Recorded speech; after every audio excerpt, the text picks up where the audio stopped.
By the time Karen realized that ugly old silo was the only reason her phone worked, the whole room was already staring at her like she'd tried to burn down the fire station because she didn't like the color of the brick. That's the funny thing about people drunk on tiny power. They think they're cleaning up a mess right up until everybody finds out they were swinging a hammer at the load-bearing wall. And if you've never seen an HOA president go from smug to speechless in under 30 seconds, well, you missed one hell of a Tuesday night. Her name was Karen, of course it was, and she was the kind of woman who could make good morning sound like a threat. I was out by the fence line on my 10 acres replacing a cracked post when she stormed across the yard and jabbed a finger toward the far edge of my land. "That ugly thing has to come down, Mr. Callahan, immediately." She stood there in a floral moo-moo, cheeks red, hands on hips, glaring at the structure that had stood quietly on my property for nearly 15 years. Karen had bullied her way into becoming president of Northridge Meadows HOA, and since then she'd been policing trash cans, swing sets, garden hoses, and front doors like suburban life was a military occupation. She shoved an envelope into my chest. "I don't care if you think this is still the Wild West," she snapped. "This is a planned community with standards. That structure is a blight. You have 30 days to remove it or the fines begin." Then she climbed back into her beige golf cart and rolled away like a woman convinced she'd just delivered justice. I looked at the envelope, then at the so-called silo, and smiled, because Karen had no idea what it actually was. I bought that land long before Northridge Meadows existed. I'd just finished 20 years in the Air Force working communications, and all I wanted was peace distance and enough room to breathe without somebody telling me what shade my mailbox ought to be. The valley was beautiful, but the cell service was awful, so I made a deal with a telecom company. They needed a relay site. I had the perfect high point, and we signed a 99-year lease. They built a disguised tower shaped like an old agricultural silo, so it blended into the landscape. They paid me well, ran fiber to my house, and the whole valley got reliable service. For years, that structure stood there quietly doing its job while houses went up around it, and Karen eventually arrived with a binder full of rules. Back in my workshop, I opened her letter. $10,000 fine, $500 a day after that threats bold print legal language she clearly thought was terrifying. Problem was, she was trying to regulate a telecom facility protected by federal law. So I called my contact at OmniLink, David Chin, and read him the letter. He sighed, then laughed. "Let me guess," he said. "HOA president named Karen. He told me their legal team could shut this down with one cease and desist." I told him to hold off, because a quick legal slap would have solved my problem. But Karen would still be there, still terrorizing retirees over bird baths and parents over swing sets. I didn't want her embarrassed. I wanted her exposed. So I let her keep going. A week later, another letter came. Bigger fine, nastier tone. Then a public notice went up at the neighborhood entrance announcing a property violation at my address. That evening, I walked through Northridge Meadows and started talking to people. Eleanor, an older woman trimming roses, told me Karen had fined her because her garden hose wasn't coiled in a perfect circle. The Garcias had been forced to repaint their kids' bright blue swing set beige. Marcus, a retired Marine, had been fighting over a flagpole that was allegedly 2 inches too tall. By the time I got home, I'd talked to 7 households. 5 of them had their own Karen story. That's when the whole thing changed. This wasn't me versus an HOA. This was a bully who stayed powerful by keeping everybody isolated, embarrassed, and convinced they were the only one being targeted. So I invited them over. 2 nights later, 7 households sat in my living room with coffee and a whole lot of stored-up anger. Once people started talking, it all came out. Karen, measuring a bird bath with a tape measure, trespassing to inspect a satellite dish, telling a father his kid's laughter was a nuisance after 8 writing violations that somehow never seemed to apply to her friends. I wrote everything down on a whiteboard. Then we requested HOA records, financial statements, meeting minutes, contracts. What came back was a mess. Photocopied bank statements with sections blacked out, missing pages, incomplete minutes, no proper accounting for fines. Marcus and I spread everything across my kitchen table and stared at it. Then he spotted the name of the landscaping vendor on one unredacted check. Lush Greenscapes, LLC. The company had been formed shortly after Karen took over the board, and the owner was her brother-in-law using the same address as Karen. Suddenly, the patchy grass and the inflated payments made perfect sense. She wasn't just power-hungry.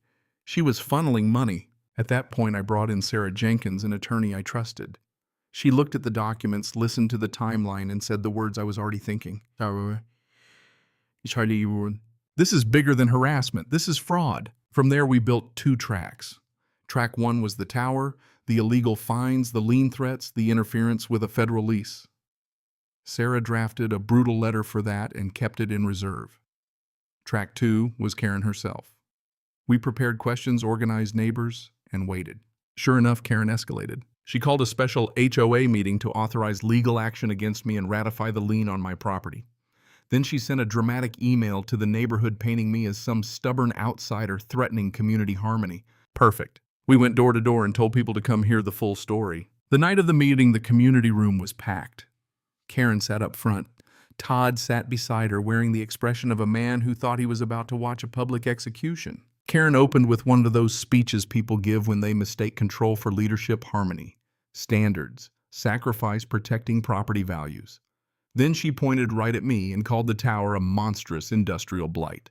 Before she could call the vote, I stood up and asked for 5 minutes. She gave me 2. I walked to the podium, connected my laptop to the projector, and put up the first slide, a few unanswered questions for the board. Then I told the room what the silo really was. I showed them the old coverage map from before the tower existed, one big dead zone swallowing the whole valley. I showed them the lease. I showed them the telecom letter.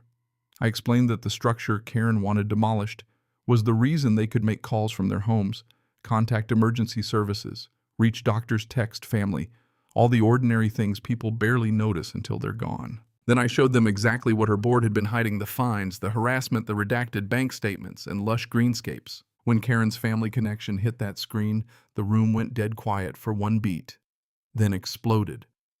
Whispers, gasps, angry questions, heads turning toward Karen and Todd. Karen started shrieking about lies.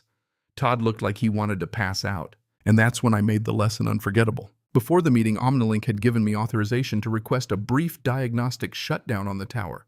Temporary, controlled, legal, just long enough to make a point. So I pulled out my phone, called the Network Operations Center on speaker, gave the code, and asked them to take the tower offline for 5 minutes. The countdown ended, and suddenly the entire room lost service. One by one, people stared at their screens. No bars, no data, no signal. The murmuring turned into alarm fast. A mother in the back said her daughter's allergy monitor app had gone offline. An older man said his wife was home recovering from surgery. Somebody else couldn't send a text. In less than a minute, Karen's little aesthetic complaint had become exactly what it always was: a threat to everybody in that room. I let that sit for a moment, then said calm as could be, "This is what your HOA president was trying to make permanent." Karen looked like somebody had drained all the blood out of her face. That was the end of her. Marcus stood up and called for a vote of no confidence. Karen tried to talk about procedure, which was rich, coming from a woman who'd been running the neighborhood like a backyard dictatorship. Then Eleanor Henderson stood up and said the homeowners were taking their community back. The room erupted. I had the tower brought back online, and the sound of everybody's phones reconnecting swept through the room like applause. Karen's lawyer all but ran when I handed him Sarah's letter about the illegal lien and telecom interference. Before the meeting ended, Karen and Todd were out. The forensic audit came later, and it was ugly. Personal dinners, shopping, a spa trip labeled board development, fine money routed into an unaudited account. Landscaping payments inflated nearly 40%. The district attorney got involved. Charges were filed. Karen had to sell her house, and the last time I saw her, she was loading boxes into a moving truck without enough pride left to look me in the eye. The neighborhood changed after that. The Garcias painted their swing set bright blue again. Eleanor put in a colorful bird bath. Marcus kept his flagpole right where it was. The HOA stopped acting like a morality police unit and started doing what it should have been doing all along, maintaining common areas, minding the books, and letting people live. And me, I went back to my workshop, my fence posts, my quiet 10 acres, and that tower still standing against the sky. Funny thing is, the whole mess taught me something I wish more people understood. Power doesn't always arrive wearing a crown. Sometimes it shows up in a golf cart with a rule book and a fake smile, counting on decent people to stay tired, isolated, and polite. And the only reason it works is because most folks would rather avoid a fight than compare notes. Karen wanted to tear down my tower because she thought it offended her sense of order. What she ended up tearing down was her own little kingdom. So here's my question.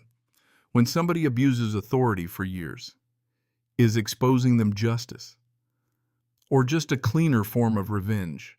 Tell me what you think in the comments, and if you've ever dealt with an OA, a petty official or somebody who mistook control for character, I want to hear your story too.